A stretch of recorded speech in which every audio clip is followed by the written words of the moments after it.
একটা দারুণ জিনিস, সেটা হচ্ছে কাঁচামরিচ রেড কালার, এন্ড আমার টিয়া পাখির ফেভারিট। দেখেন অলরেডি সেটা খাওয়ার জন্য হচ্ছে উদ্গ্রীব হয়ে গেছে। এটা খেতে চাও? এখানে আসো আসো, বলো পাপা, বলে দিব।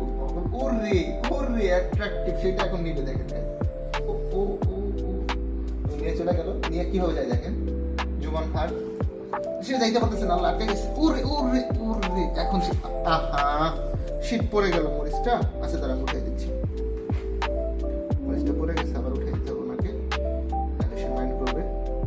ওইটা উঠে আসো, এই কাম। আচ্ছা এখানে দিতে পারেন, কষ্ট কম হবে। দেখেন সে কিভাবে এটাকে কনজিউম করবে এখন। জাস্ট লুক এট হার ভাই, মানে সে এই করছে, ওর এটাই হাত এটাই পা দুইটা দিয়ে সব সে কমপ্লিট করে এবং খাওয়া স্টার্ট করছে। পুরোটাকে মনে ফেলে দিবে না, মাঝখান থেকে খাও, নো ইস্যুস, খাও, ইটস অনলি ফর ইউ। ওই যে শুরু করছে, ওই যে আমি ভাবি তোর ঝাল লাগে না, যাতে মরিচ খায়। মানে সে মরিচ খাওয়ার জন্য প্রথমত ক্রেজি, আর যদি লাল মরিচ হয় মানে মাশাআল্লাহ, অর্ধেক খায় অর্ধেক ফেলে দেয়। Still I am happy. খাও খাও, বেশি করে খাও, এটা তোমার সেহরি আজকে, ঠিক আছে? মরিচ দিয়ে সেহরি করছে আমাদের টিয়া পাখি। ও কি ইন্টারেস্ট নিয়ে খাচ্ছে। আচ্ছা আমি খাওয়া ডিস্টার্ব করতেছি, আমি চলে যাবো, ওদেরকে তাকাতে আমি চলে যেতে, তুমি খাও।